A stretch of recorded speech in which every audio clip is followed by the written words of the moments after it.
ఇప్పటి వరకు మనం కాన్స్టిట్యూషన్ మనకి ఇచ్చిన ఫండమెంటల్ రైట్స్ తో పాటు స్టేట్ కి ఇచ్చిన డైరెక్టివ్ ప్రిన్సిపల్స్ ని కూడా చాలా డీటెయిల్ గా తెలుసుకున్నాం. అయితే సిటిజన్స్ కి రైట్స్ మాత్రమే ఇచ్చిందా?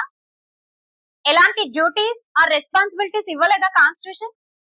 ఇస్తే స్టార్టింగ్ నుంచే ఇచ్చిందా లేదా తర్వాత ఇన్సర్ట్ చేయడం జరిగిందా? ఒకవేళ ఇన్సర్ట్ చేస్తే స్టార్టింగ్ లో లేనివి తర్వాత ఇన్సర్ట్ చేయాల్సిన అవసరం ఏమొచ్చింది? అసలు ఆ డ్యూటీస్ ఏంటి? వీటన్నిటిని కూడా ఈ రోజు క్లాస్ లో మనం క్లియర్ గా తెలుసుకుందాం. సో ఇవాళ మన టాపిక్ ఫండమెంటల్ డ్యూటీస్.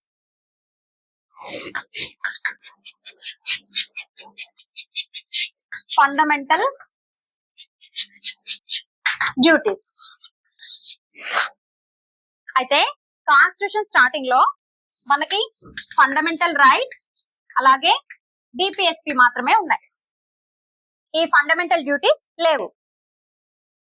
ఆ తర్వాత 1960s 70s లో జరిగిన కొన్ని ఇన్సిడెంట్స్ తోటి, అంటే 1962 లో చైనాతో వార్, 65, 71 లో పాకిస్తాన్ తో war, political instability, students protest, labour strikes, ఇలాంటి అన్ని చూడడం వల్ల, ఇలాంటి అన్ని జరగడం వల్ల గవర్నమెంట్ అనుకుంది 1950 నుంచే, అంటే స్టార్టింగ్ నుంచే సిటిజన్స్ కి ఏమన్నా రైట్స్ వైలేషన్ అయితే కోర్టుకు వెళ్ళి మరి వాళ్ళ రైట్స్ నే తెచ్చుకుంటున్నారు, వాళ్ళ రైట్ కోసం స్ట్రైవ్ చేస్తున్నారు. మరి అలాంటి వాళ్ళకి ఇలాంటి హెక్టిక్ సిచ్యువేషన్స్ లో ఎలా డిసిప్లిన్ గా ఉండాలి, ఎంత రెస్పాన్సిబిలిటీగా ఉండాలి అని తెలియాలి కదా. అంటే సిటిజన్స్ కి కొన్ని డ్యూటీస్ కూడా ఉండాలి కదా. సో దానికోసం యుఎస్ఎస్ఆర్ కాన్స్టిట్యూషన్ లో ఉన్న కొన్ని ఫండమెంటల్ డ్యూటీస్ లాంటివి మనకి కూడా అవసరం, ఇండియన్స్ కి చాలా అవసరం. టువర్డ్స్ నేషన్ రెస్పాన్సిబిలిటీ ఉండాలి, డిసిప్లిన్ ఉండాలి, వాళ్ళ డ్యూటీస్ వాళ్ళకి తెలియాలి సిటిజన్స్ కి అని గవర్నమెంట్ రియలైజ్ అవ్వడం జరిగింది. దానికోసం ఈ డ్యూటీస్ మీద అలాగే కాన్స్టిట్యూషనల్ చేంజెస్, అమెండ్మెంట్స్ మీద స్టడీ చేయమని స్వరణ్ సింగ్ కమిటీని అపాయింట్ చేయడం జరిగింది. ఈ స్వరణ్ సింగ్ సీనియర్ కాంగ్రెస్ లీడర్ అలాగే ఫార్మర్ యూనియన్ మినిస్టర్ అన్నమాట. సో ఈ ఫండమెంటల్ డ్యూటీస్ ఇష్యూ మీద, కాన్స్టిట్యూషనల్ చేంజెస్ మీద స్టడీ చేయమని ఈ కమిటీని అపాయింట్ చేయడం జరిగింది. ఈ కమిటీ రిపోర్ట్ ఇచ్చింది ఏమని, ఈ ఫండమెంటల్ డ్యూటీస్ ని ఇన్సర్ట్ చేయాలి అని. సో దాంతో గవర్నమెంట్ 42nd కాన్స్టిట్యూషనల్ అమెండ్మెంట్ తో 1976 లో 42nd కాన్స్టిట్యూషనల్ అమెండ్మెంట్ తో 1976 లో కాన్స్టిట్యూషన్ కి పార్ట్ 4A ని ఇన్సర్ట్ చేసి, అలాగే ఆర్టికల్ 51A లో ఆర్టికల్ 51A ని ఇన్సర్ట్ చేసి దీంట్లో 10 డ్యూటీస్ ని ఇవ్వడం జరిగింది. ఈ సర్దార్ స్వరణ్ సింగ్ కమిటీ రికమెండేషన్స్ తోటి 42nd అమెండ్మెంట్ చేసి 1976 లో కాన్స్టిట్యూషన్ కి పార్ట్ 4A ని ఇన్సర్ట్ చేయడము, అలాగే ఆర్టికల్ 51A ని ఇన్సర్ట్ చేసి దీంట్లో 10 డ్యూటీస్ ని ఇవ్వడం జరిగింది. అయితే ఈ స్వరణ్ సింగ్ కమిటీ 8 డ్యూటీస్ అని చెప్పడం జరిగింది.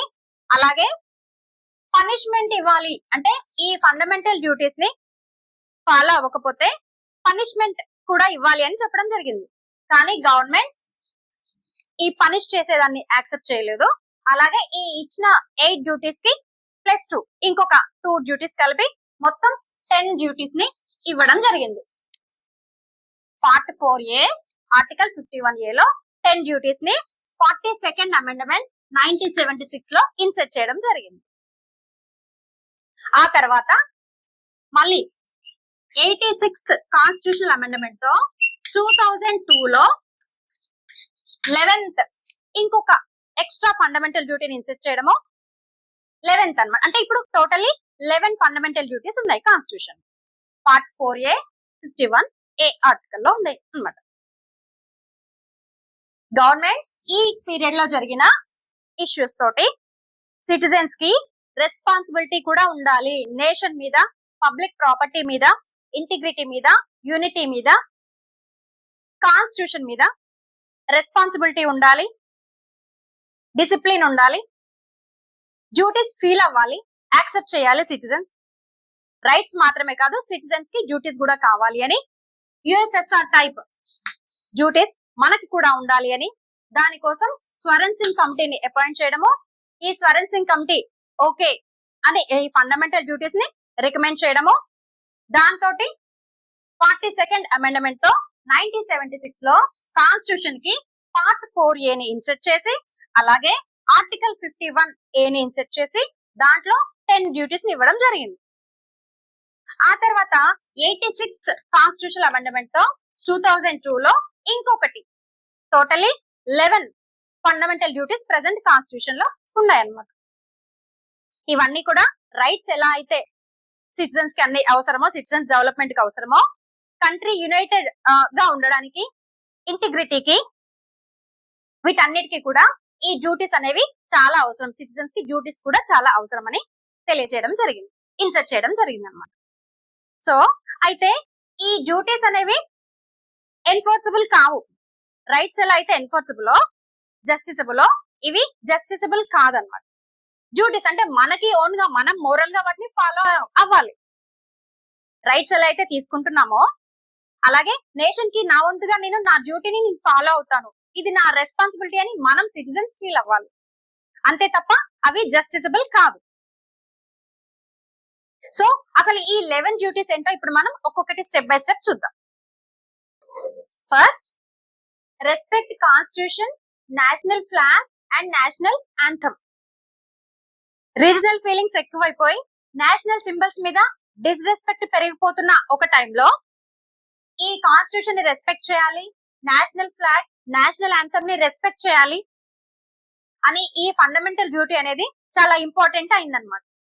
సో ఇక్కడ డ్యూటీగా ఇవ్వడం ద్వారా మన నేషనల్ ఫ్లాగ్ ని, నేషనల్ యాంథమ్ ని, కాన్స్టిట్యూషన్ ని మనం రెస్పెక్ట్ చేయడం జరుగుతుంది, రెస్పెక్ట్ చేయమని చెప్పడం జరిగింది అన్నమాట. అలాగే next, noble ideals inspired by national struggle for freedom. Freedom కోసం నేషనల్ స్ట్రగుల్ జరిగింది కదా, ఆ టైంలో మన నేషనల్ లీడర్స్ ఫాలో అయిన noble ideals, non violence, sacrifice, selflessness, patriotism, unity, integrity, ఇలాంటివన్నిటిని కూడా ఈ నోబుల్ ఐడియల్స్ ని మనం ఫాలో అవ్వాలి, రెస్పెక్ట్ చేయాలి అని చెప్పడం జరుగుతుంది ఈ ఫండమెంటల్ డ్యూటీలో. అలాగే next, protect sovereignty, unity and integrity. Separatism ఎక్కువైపోతున్న ఒక టైంలో ఇండియా మొత్తం యునైటెడ్ గా ఉండడానికి, సోవరెనిటీని కాపాడడానికి, ఇంటిగ్రిటీని ప్రొటెక్ట్ చేయడానికి ఈ ఫండమెంటల్ డ్యూటీని ఇవ్వడం జరిగింది. సోవరెనిటీని, యూనిటీ, ఇంటిగ్రిటీని ప్రొటెక్ట్ చేయాలి అని ఫండమెంటల్ డ్యూటీగా సిటిజన్స్ కి చెప్పడం జరిగింది. అలాగే నెక్స్ట్, డిఫెండ్ నేషన్. మనం ఆల్రెడీ చెప్పుకున్నాం, 62 లో చైనాతో వార్, 65, 71 లో పాకిస్తాన్ తో వార్స్ జరిగాయి కదా. అలాంటి టైంలో నేషన్ పిలిచినప్పుడు మనం వెంటనే నేషన్ కి స్టాండ్ బై గా ఉండాలి. పిలిచినప్పుడు మన సర్వీస్ ని ఇవ్వడానికి రెడీగా ఉండాలి సిటిజన్స్ అందరూ కూడా. నేషన్ ఎలా అయితే మనల్ని ప్రొటెక్ట్ చేస్తుందో మనం కూడా ఇలాంటి ఒక వార్ టైంలో నేషన్ డిఫెండ్ చేయగలగాలి. అలా మనం రెడీగా ఉండాలి అని చెప్పడం జరిగింది ఫండమెంటల్ డ్యూటీ. అలాగే నెక్స్ట్, ప్రమోట్ హార్మోనీ. ఇండియా అనేది డైవర్సిటీకి వరల్డ్ మొత్తంలో కూడా ఒక బెస్ట్ ఎగ్జాంపుల్ అని చెప్పుకోవచ్చు. డిఫరెంట్ కాస్ట్, రిలీజియన్స్, రీజన్స్, చాలా డిఫరెంట్ లాంగ్వేజెస్ చాలా ఉన్నాయి కదా డిఫరెన్సెస్.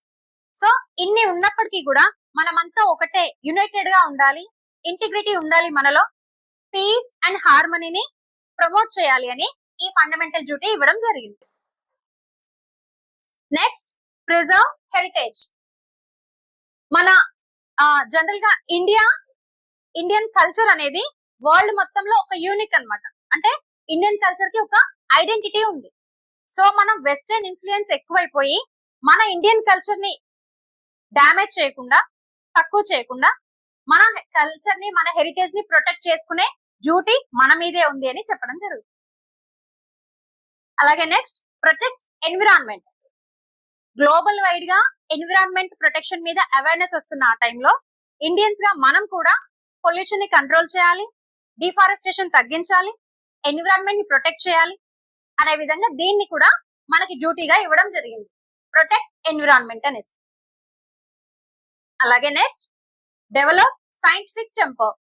ఇండియాలో సూపర్ స్టిషన్స్, బ్లైండ్ బిలీఫ్స్ చాలా ఎక్కువ కదా, కానీ వాటన్నింటి కాదనేసి సైంటిఫిక్ థింకింగ్, రేషనల్ థింకింగ్ ని ఇంప్రూవ్ చేసుకోవాలి, ఇది కూడా మన డ్యూటీనే అని చెప్పడం జరిగింది. అలాగే సేఫ్ గార్డ్ పబ్లిక్ ప్రాపర్టీ, ఇది చాలా ఇంపార్టెంట్. మనం స్టార్టింగ్ లో చెప్పుకున్నట్టు ప్రొటెస్ట్ టైంలో, అగిటేషన్ టైంలో, లేదా ఎమర్జెన్సీ టైంలో కూడా పబ్లిక్ ప్రాపర్టీని డిస్ట్రాయ్ చేయడానికి, డ్యామేజ్ చేయడానికి, బస్సెస్ బర్న్ చేయడము, రైల్వే ప్రాపర్టీని డ్యామేజ్ చేయడం, ఇలా చేస్తుంటారు కదా. అలా చేయడం వల్ల ఆ ప్రాపర్టీ ఎవరిది? మనదే కదా. మన ఓన్ ప్రాపర్టీ అంటే మన పర్సనల్ ప్రాపర్టీని ఎలా అయితే ప్రొటెక్ట్ చేసుకుంటామో, ఒక నేషన్ ప్రాపర్టీ అది కూడా మనదే, దాన్ని కూడా మనం ప్రొటెక్ట్ చేసుకోవాలి అని ఇక్కడ సేఫ్ గార్డ్ పబ్లిక్ ప్రాపర్టీ అనేది ఒక డ్యూటీగా, ఫండమెంటల్ డ్యూటీగా ఇవ్వడం జరిగింది. అలాగే strive towards excellence. India developing కంట్రీగా ఉంది కదా, సో డెవలప్డ్ కంట్రీ అవ్వాలి అంటే మన పర్ఫార్మెన్స్ ప్రతి ఫీల్డ్ లో కూడా మన పర్ఫార్మెన్స్ ఎక్సలెన్స్ గా ఉండాలి, ఎక్సలెంట్ పర్ఫార్మెన్స్ ఇవ్వగలగాలి, అప్పుడే మనం ఇంకా అడ్వాన్స్డ్ గా అవడానికి ఛాన్స్ ఉంటుంది.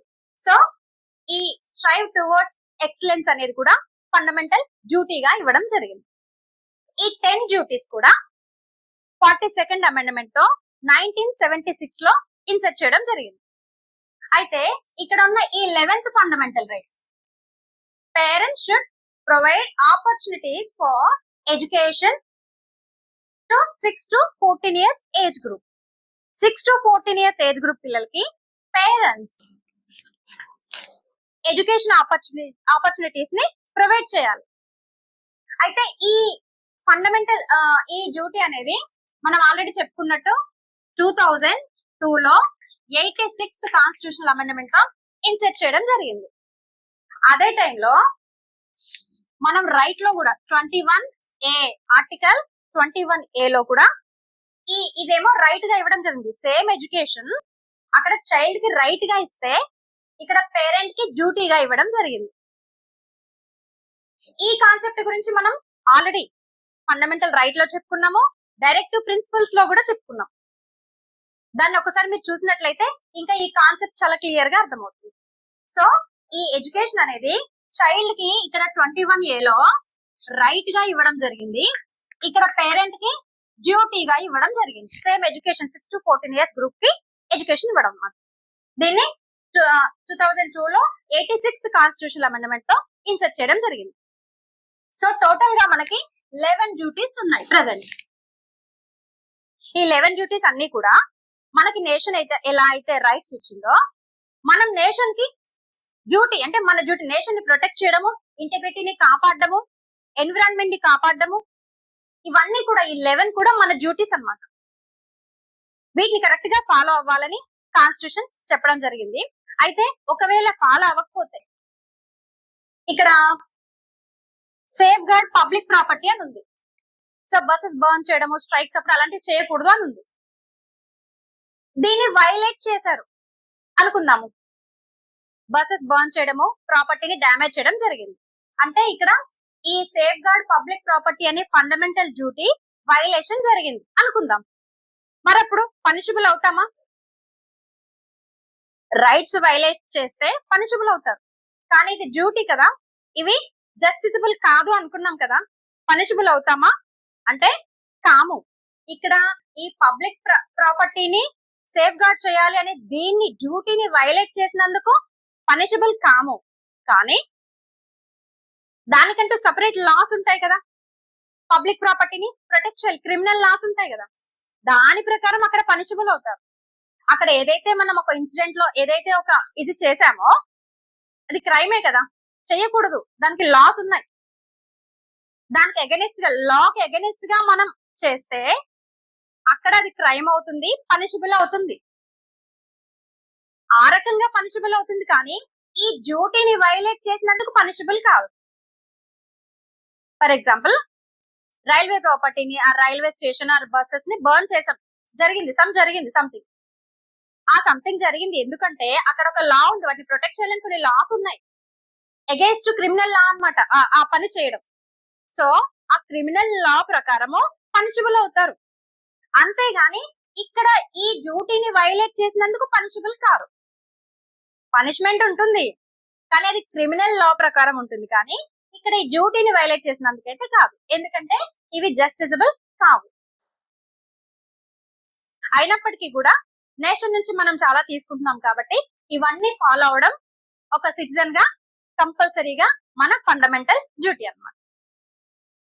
ఐ హోప్ మీకు ఈ క్లాస్ బాగా అర్థమైంది అనుకుంటున్నాను. నెక్స్ట్ క్లాస్ లో మనం ఇంకొక ఇంపార్టెంట్ టాపిక్ తోటి మళ్ళీ కలుద్దాం. అలాగే నా క్లాస్ మీకు నచ్చినట్లయితే కామెంట్ చేయండి, లైక్ చేయండి, షేర్ చేయండి, అలాగే సబ్స్క్రైబ్ చేయండి.